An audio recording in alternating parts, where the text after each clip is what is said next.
Allah Subhanahu wa Ta'ala atas segala rahmat dan karunia-Nya untuk kita semua, sehingga kita dapat berkumpul di ruangan ini dengan sehat dan bahagia dan mengikuti acara pengimbasan sekolah penggerak. A'udzubillahi minasyaitonirrajim. Bismillahirrahmanirrahim. Alhamdulillahirabbil alamin, hamdal syakirin, hamdan na'imin, hamdan yuwafi ni'amahu wa dari Bapak Kepala SMA Negeri 2 Surabaya kepada Bapak Dr. Anusri berdiri yang dikomandani oleh Kepala Sekolah SMA Negeri Susanti, yang sudah melanjutkan sejak kami datang pendahuluan Pak Benedit sampai dengan saat ini. Kami sangat puas. Ya, kami ditunggu di depan, Pak. Ya. Bagaimana beliau menunggu salaman itulah yang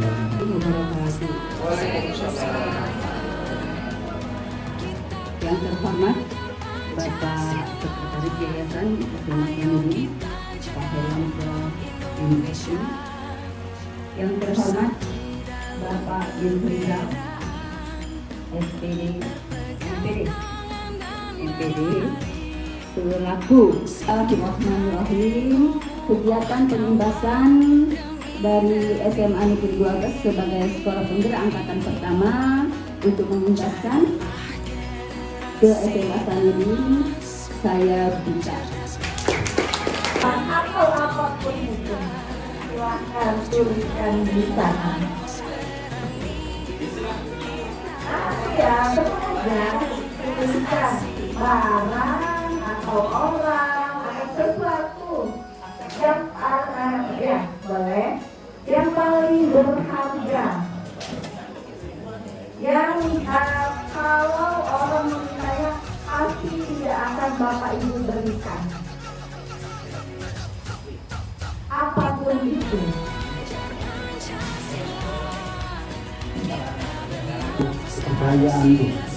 kepercayaan karena kita sejak kami mengajar di SMA Sanuri sejak tahun 82 sampai dengan 2004, itu hampir 20 tahun. Duka-dukanya sudah kita tahu itu cara agar saya, bapak saya, sehingga saya di masa itu barangkali menyaksikan itu sehingga ibu dapat memberikan sesuatu kepada saya. Terima kasih, Ibu. Intinya tetap tidak dikasih, apapun imbalan yang mau diberikan tetap tidak akan saya kasihkan. Boleh ya. Ada kita dengan ini. Sesuatu yang paling berharga, boleh. Kalau barang berharga juga tidak, karena khusus buat saya. Boleh lah yuk demi adek ya. Yang namanya barang berharga, jangan demi adek, siapa dulu tidak boleh. Kecuali bukan barang berharga. Boleh ya. Maaf proses pembelajaran kurikulum merdeka yang saat ini sesuai instruksi dari pemerintah pusat, apalagi untuk di tingkat SMA kita ada namanya asesmen nasional berbasis komputer, dan terima kasih kepada Ibu Susanti sudah menerima kami di sini untuk menyampaikan materi pengimbasan di sini, dan kepada Bapak Ibu guru yang sudah hadir di sini, guru-guru hebat, terima kasih semuanya untuk kedatangannya melihat mengambil ilmu dari yang sudah kami terima. Ya, di sini saya akan menyampaikan tentang budaya positif. Apakah Bapak Ibu ada yang bersedia menjawab, yang tahu apa itu budaya positif?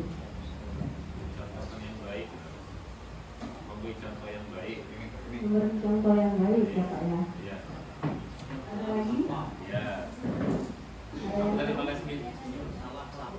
Semisal 4 pertanyaan Bapak Ibu. Apakah Bapak Ibu Ibu setuju bila pertanyaan pertama itu pemberian hukuman dapat mendisiplinkan siswa. Setuju tidak Bapak Ibu bahwa hukuman itu dapat mendisiplinkan siswa? Setuju? Tergantung situasi. Jadi kalau yang pertanyaan nomor 2, pemberian hadiah meningkatkan prestasi siswa. Kira-kira Bapak Ibu setuju atau tidak? Kalau pemberian hadiah itu dapat meningkatkan prestasi siswa. Setuju Pak, Ibu. Oh, bisa dengan hadiah ya. Jadi banyak tandanya ya Bapak Ibu ya. Terus ada pertanyaan ketiganya di sini Bapak Ibu. Guru harus mampu memberikan solusi untuk setiap siswa yang bermasalah. Kira-kira setuju tidak Bapak Ibu? Setuju. Terus di situ ada pertanyaan keempatnya, guru berperan sebagai teman bagi siswa. Setuju? Setuju ya Bapak Ibu ya? Baik, itu budaya positif. Tadi kata Pak Firman tadi budaya positif itu ini memberikan contoh yang baik. Tadi ada salam sapa. Nah, kalau di sini budaya positif itu di sekolah yaitu nilai-nilai atau kebiasaan-kebiasaan di sekolah yang berpihak kepada peserta didik agar dapat berkembang menjadi pribadi yang kritis, hormat, dan bertanggung jawab. Jadi kalau budaya positif di program guru penggerak ini adalah nilai-nilai atau kebiasaan-kebiasaan Bapak Ibu. Perubahan paradigma belajar. Pembelajaran dengan paradigma baru saat ini dirancang untuk berpihak kepada murid, yaitu pembelajaran berdiferensiasi, sehingga peserta didik belajar sesuai dengan kebutuhan mereka yang mengacu pada karakter profil pelajar Pancasila. Ibu sudah melakukan ice breaking kan tadi bersama dengan Bu Erika. Di awal tadi Bapak Ibu membuat sebuah catatan barang berharga yang Bapak Ibu pegang. Nah, tadi ada 2 sampel di depan sini dan semuanya gagal. Tidak ada yang mau memberikan apa yang dipegang oleh Bapak Ibu semuanya, karena barang tersebut merasa berharga jadi tidak mau Bapak Ibu berikan kepada semuanya. Diri yang memegang kontrol atas kepala tangan kita tadi. Tidak mungkin orang lain yang memegang kontrol tersebut, karena itu punya kita sendiri. Apakah kita akan membuka atau menutup kepala tangan kita? Itu tergantung pada diri Bapak Ibu masing-masing, sesuai dengan kebutuhan dasar kita saat itu. Jadi Bapak Ibu sendiri yang memegang kontrol apa yang Bapak Ibu inginkan terhadap peserta didik saat ini. Di sini ada perubahan paradigma. Sekolah itu kepengennya siswa itu sekolahnya itu menyenangkan, lingkungannya positif, aman, nyaman. Tujuannya apa? Tujuannya itu muridnya bisa berpikir kritis, bisa bertindak, bisa mencipta, mandiri, dan bertanggung jawab. Jadi perubahan paradigma dari stimulus respon menjadi teori kontrol. Siapa sesungguhnya yang memiliki kontrol di sini? Seperti contoh stimulus respon, kita mencoba mengubah orang agar berpandangan sama dengan kita. Bisa nggak kita mengubah orang itu agar bisa berpandangan sama dengan kita? Nah, teori kontrolnya itu kita berusaha memahami pandangan orang lain tentang dunia. Jadi kita harus mengubah mindset kita. Jangan lagi kita mencoba mengubah orang itu sesuai dengan pandangan kita. Jadi kita harus berpikir, kita berusaha memahami pandangan orang lain tentang dunia. Bapak Ibu kalau menurut kurikulum Merdeka itu ketika mendengarkan kata disiplin, apa yang terbayang di benak Anda, apa yang terlintas di pikiran Anda, kebanyakan orang akan menghubungkan kata disiplin dengan kata tertib, teratur, dan kepatuhan pada peraturan. Nah, kalau ini kata disiplin juga sering dihubungkan dengan hukuman. Kalau ada yang tidak disiplin, dihukum. Nah, terus di sini padahal itu sesungguh berbeda, karena belajar tentang disiplin positif tidak harus dengan memberikan hukuman. Justru itu adalah salah satu alternatif terakhir, dan kalau perlu tidak digunakan sama sekali. Jadi di kurikulum Merdeka ini tidak ada yang namanya hukuman Bapak Ibu. kecuali sudah terpaksa untuk diberlakukan. Jadi selagi masih ada alternatif yang lain, jangan sampai ada hukuman kepada peserta didik. Jadi kita di sini dituntut untuk menghamba kepada murid, kalau kata kurikulum Merdeka itu, berpihak kepada murid. Ki Hajar Dewantara, di mana ada kemerdekaan, disitulah ada disiplin yang kuat. Sungguh pun disiplin itu bersifat self-disiplin, yaitu kita sendiri yang mewajibkan kita dengan sekeras-kerasnya. Tetapi itu sama saja, sebab jikalau kita tidak cakap melakukan self-disiplin, wajiblah penguasa lain mendisiplinkan diri kita, dan peraturan demikian itulah yang harus ada di dalam suasana merdeka. Ini berdasarkan Ki Hajar Dewantara dengan bukunya Pemikiran Konsepsi Keteladanan Sikap Merdeka, cetakan kelima tahun 2013 halaman 470. Nilai-nilai kebajikan universal berarti nilai-nilai kebajikan yang disepakati bersama, lepas dari suku bangsa, agama, bahasa maupun latar belakang. Nilai-nilai ini merupakan payung besar dari sikap dan perilaku kita, atau nilai-nilai ini merupakan fondasi kita berperilaku. Nah, di sini kebutuhan dasar manusia, kebutuhan dasar baik kita sebagai guru ataupun sebagai siswa. Semua yang kita lakukan adalah usaha terbaik kita untuk mendapatkan apa yang kita inginkan. Seluruh tindakan manusia memiliki tujuan tertentu. Tidak mungkin tindakan itu tidak ada tujuan, kan Bapak Ibu? Pasti ada tujuan di balik tindakan yang Bapak Ibu lakukan selama ini.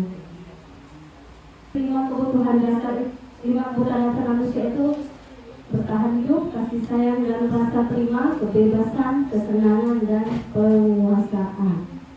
Motivasi perilaku manusia, ada yang berasal dari dalam diri, ada yang berasal dari luar. Kalau dari luar itu jadinya contohnya sebagai untuk menghindari hukuman. Jadi misalnya apa yang akan terjadi jika saya melakukannya, itu berasal dari dalam atau dari luar Pak kira-kira? Dari luar. Terus ini apa yang akan saya dapatkan ketika saya melakukannya? Itu juga dari luar. Kalau dari dalam diri Bapak Ibu yang paling terdalam itu, saya akan menjadi orang seperti apa jika saya melakukannya?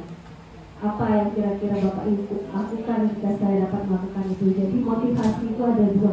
Ada yang berasal dari dalam, ada yang berasal dari luar. Sampel. Sebagai seorang guru, saat Anda hadir mengajar di kelas tepat waktu, motivasi apakah yang mendasari tindakan Anda? Apakah Anda datang tepat waktu karena tidak ingin ditegur oleh atasan Anda dan kemudian mendapat surat peringatan?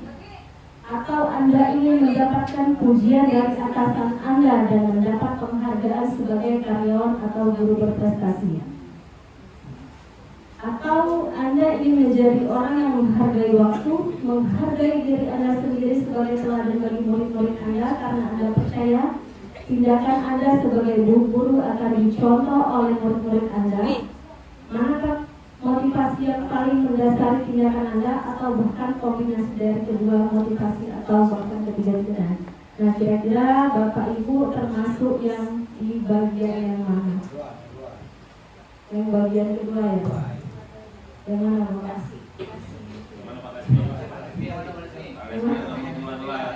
Dari kantu. Nama yang nomor 2 Pak. Kalau itu yang mana Bu? Yang tepat waktu ya Bu. Jadi itu Bapak Ibu sendiri yang bisa menjawabnya. Ini ada bentuk program kebajikan.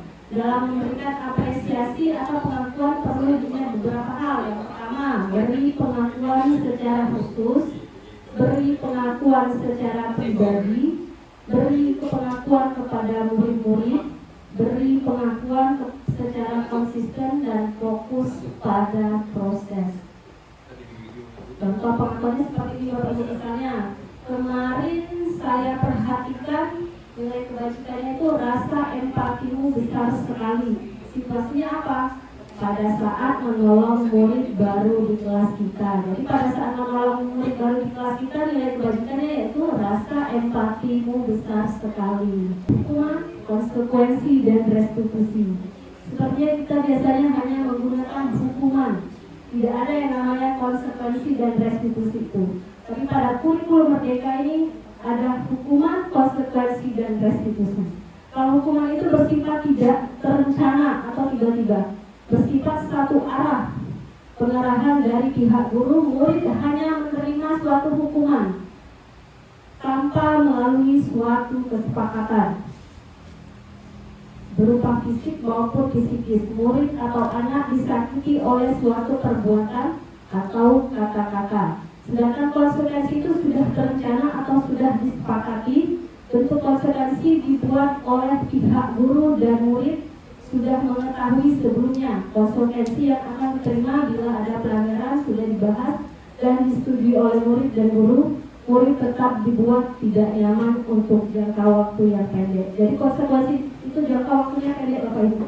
Kalau hukuman itu panjang anak itu, karena konsekuensi itu dibuat berdasarkan keputusan guru dengan murid. Jadi ada kesepakatan antara guru dengan murid. Ketika kamu melakukan ini, apa konsekuensi yang akan kamu terima? Dan restitusi. Restitusi itu proses menciptakan kondisi bagi murid untuk memperbaiki kesalahan mereka lakukan, proses kolaboratif yang mengajarkan murid untuk mencari solusi untuk masalah mereka, membantu murid berpikir tentang orang seperti apa yang mereka inginkan, bagaimana mereka harus memperlakukan orang lain. Nah, jadi kalau restitusi itu kita memberikan solusi kepada murid. Nah, di sini ada tugas perbedaan hukuman dan konsekuensi berdasarkan yang sudah saya jelaskan tadi. Di sini kan mengelilingi lapangan basket 2 kali karena terlambat hadir di sekolah. Kira-kira itu hukuman atau konsekuensi, Bapak Ibu? Hukuman? Konsekuensi. Terus murid diminta untuk push up 15 kali karena tidak menggunakan masker ke sekolah. Ini pada saat pandemi COVID kemarin. Kira-kira itu hukuman atau konsekuensi? Konsekuensi. Terus di sini ada lagi, menggantikan kertas tugas teman yang telah dicoret-coret. Kira-kira konsekuensi atau hukuman? Konsekuensi. Membersihkan tumpahan air di meja tulis karena tersenggol pada saat belajar. Kira-kira hukuman atau konsekuensi? Konsekuensi. Murid disuruh untuk tidak mengenakan sepatu seharian di sekolah karena tidak menggunakan sepatu hitam. Kira-kira itu hukuman atau konsekuensi, Bapak Ibu? Hukuman. Terus yang terakhir itu lari mengelilingi lapangan basket 2 kali karena terlambat 10 menit untuk pelajaran TJOK. Kira-kira itu hukuman atau konsekuensi? Hukuman, konsekuensi. Ya, coba kita lihat jawabannya ya Bapak Ibu ya. Nah, jadi kalau mencatat 100 kali itu hukuman, lari mengelilingi lapangan basket itu dia termasuk hukuman. Menggantikan kertas tugas teman itu dia termasuk konsekuensi. Terus membersihkan tumpahan air meja itu konsekuensi. Murid disuruh tidak menggunakan sepatu itu hukuman. Kalau lari mengelilingi lapangan basket 2 kali itu dia konsekuensi karena di mata pelajaran TJOK. Mungkin mereka ada kesepakatan kelas di situ. Kalau di situ lari 2 kali terlambat hadir itu dia hukuman. Di bawahnya dia konsekuensi karena untuk mata pelajaran TJOK, karena itu kan bagian dari kegiatan proses pembelajaran juga. Dan hukuman dan konsekuensi. Hukuman itu sesuatu yang menyakitkan harus terjadi. Kalau konsekuensi itu sesuatu harus terjadi. Kalau hukuman itu membuat anak sakit fisik maupun hatinya untuk jangka waktu yang lama. Kalau konsekuensi itu membuat anak merasa tidak nyaman dalam waktu yang pendek. Terus anak membenci kedisiplinan kalau dengan aturan. Kalau dengan konsekuensi anak menghargai disiplin tujuannya. Terus kalau hukuman itu paksaan. Kalau konsekuensi itu stimulus dan tanggapan karena ada kegiatan dari guru dengan siswa tadi. Terus ini mendorong anak menyakiti diri sendiri. Kalau konsekuensi itu mendorong anak agar mudah menyesuaikan diri. Kalau hukuman konsep diri yang buruk, kalau konsekuensi konsep diri yang baik. Kalau hukuman anak belajar untuk menyembunyikan kesalahan karena takut dihukum tadi, kalau konsekuensi anak belajar untuk mematuhi peraturan karena ada konsekuensi yang mereka buat. Terus marah, merasa bersalah, dipermalukan, merasa tak dihargai. Kalau konsekuensi itu kehilangan hak, dibuat tidak nyaman, dipastikan untuk sementara. Kalau hukuman itu mereka masuk ke dalam identitas gagal, jadi dia itu negatif. Sedangkan konsekuensi dan restitusi itu dia identitas sukses, yaitu dengan disiplin. Hasilnya itu disiplin. Kalau kita menggunakan situasi dan konsekuensi dan restitusi, kalau hukuman itu biasanya berarti kita termasuk ke dalam identitas gagal. Kemudian ciri-ciri restitusi. Pertama, bukan untuk menebus kesalahan, namun untuk belajar dari kesalahan. Kedua, memperbaiki hubungan. Ketiga, tawaran bukan paksaan. Keempat, restitusi menuntut untuk melihat ke dalam diri siswa tersebut.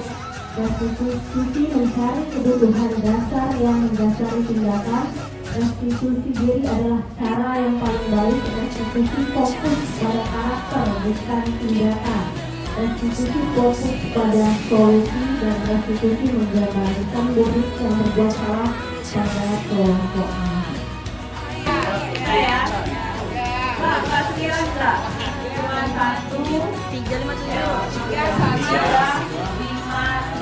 7. Kalau 3 coba.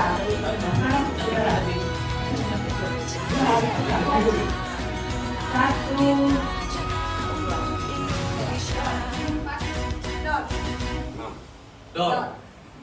7.